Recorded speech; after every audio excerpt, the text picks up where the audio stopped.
केना छियो साथी साहब? बाप रे बाप, जेना अपना पूरा गांव पासे प्लेट कर देला छी। केना छी? लेकिन हाथ उठा के मम्मी ताली बजा के स्वागत कर दिया। क्या बात है? बहुत खूब। अच्छे हो ना साहब? ठीक है ना? तो हाँ तो बोलो। आज कृष्ण जी के जन्मदिन है कि नहीं? नहीं मालूम है। आहाँ के बीच में साक्षात कृष्ण और राधा है। किया? जते भी बुआ बुची छोट भाई बहन बड़ बुजुर्ग छी सबको तक कहना चाहो कि आज कृष्ण जी के जन्मदिन छै लेकिन केक काट के स्वागत किया जाते उनकर और भरपूर आनंद उठाया जाता है। जै में कहना चाहो कि छोट भाई बहन के प्यार दुलार, छोट भाई बहन के प्यार दुलार और बड़ बुजुर्गों के दोनों हाथ जोड़ के प्रणाम। जनक नंदिनी सीता जी के नाम के रहने वाली छी। हां जी हां, जनक नंदिनी सीता जी के नाम के रहने वाली छी। हां और सोनी सलोनी छै हमरे नाम। जी हाँ, सोनी सलोनी छै हमरे नाम। जय में आभी और कृष्ण कन्हैया के टीका लगा कर धूप अगरबत्ती रखा कर उनका स्वागत किया जाए। किया पता साहब सही बात है कि नहीं? ताली में उठा दे मुझे भाग भाग में आए छै कि नहीं? आप छिपाइयो अगर आप छिपाइयो हाथ खाने वाले उठाओ पर आई के नहीं धरती पर पावन आंगन में हाथ उठाना पड़ेगा। हाथ पकड़ो जितना भी हिम्मत है। कृष्ण कन्हैया की हमारा आकर के धड़कन सुनती हमारे मुट्ठी हमें करे जा देखा के धड़कन सब करते कोई छिए हाथ उठाओ हम जान सब करते कोई छी। Oh my God nicely love you I love you I love you I love you too 1 2 3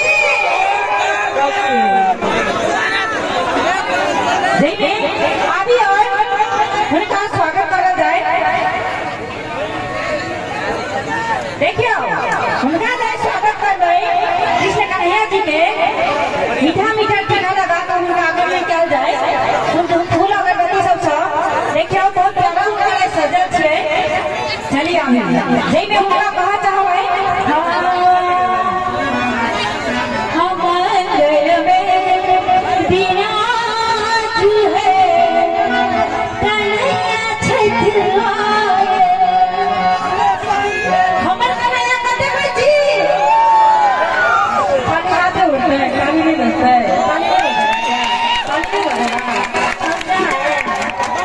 अभी चलेगा गाना सभी चलेगा थोड़ा पहले कृष्ण लीला में देख लो कितने जवाब है और आपको साउंड बनाना है नहीं तो आपको बोलना पड़ेगा कि डीजे बोला हुआ है मेरा साउंड होना है।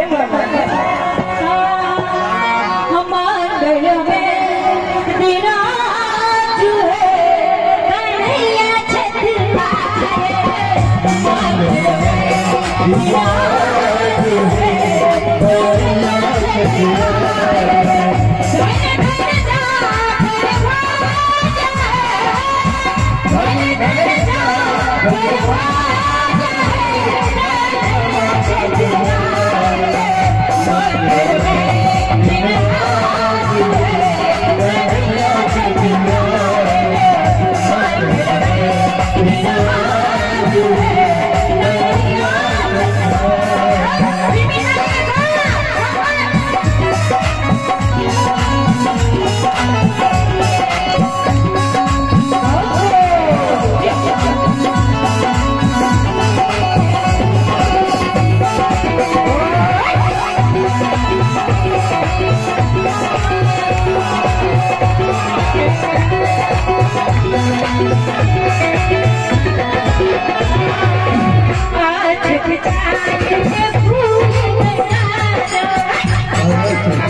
सबको अपने सभा में कृष्ण कन्हैया लाल के क्रियाटी और सबको बर्थडे मना कृष्ण कन्हैया लाल के कलाकार सब कलाकार से आग्रह से अपने से मंच बनावी और कृष्ण कन्हैया लाल के हैप्पी बर्थडे यानी जन्मदिन मनावी केक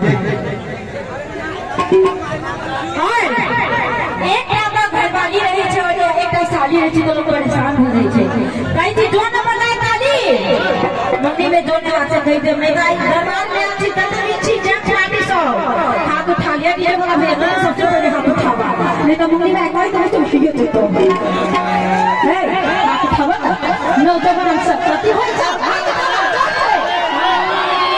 जो नंबर ताली उसको 1000 हुए साली इसीलिए बोल रही हूं भैया 1000 साली को क्या करोगे यार इसलिए कौन सा ताली होना चाहिए और आहा के की पीछे बोला रे यो आहा क्या के तुम उठा के बैसल छी ये आई के कहै छी तो मैं सब दिन के लिए ताली होना चाहिए क्या बात है चलिए बोल दे कृष्ण कन्हैया लाल की जे सब किसले मात्र कृष्ण कन्हैया लाल के जाओ जन्मदिन से ताऊ केकरे हम पूजा यात्रा करते लगे जो सबके हाथे हाथे बर्थडे टू यू बनावे सबके ताली देके की बता दिया सब निवेदन है कन्हैया जी के लिए ताली बजा दी सबको क्या बात है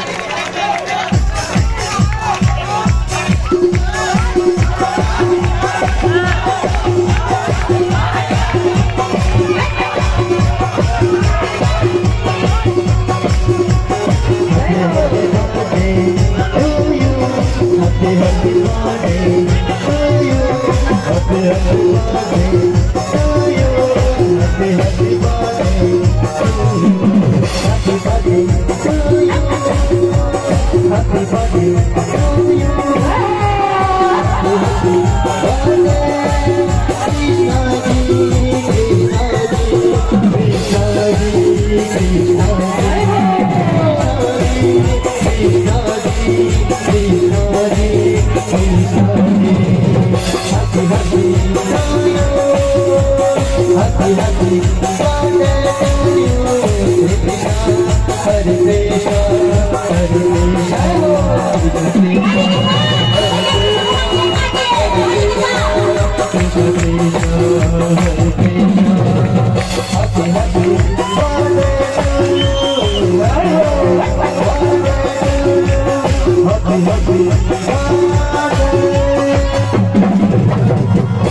और खास करके राहुल सर जी आग्रह कर दिया अपने जनपद जी कृपया मंच पर आगे राहुल सर जी अपने मंच पर कृपया अभी जो ये आवाज जल्द से जल्द अभी मंच पर अच्छा राहुल पंडित जी जाओ उन्हीं के से कोई बात नहीं हेलो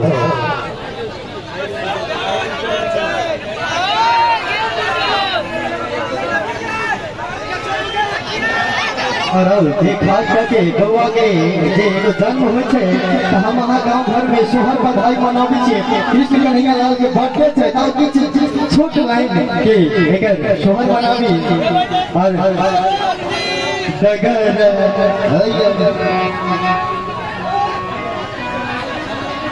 नहीं क्या बात है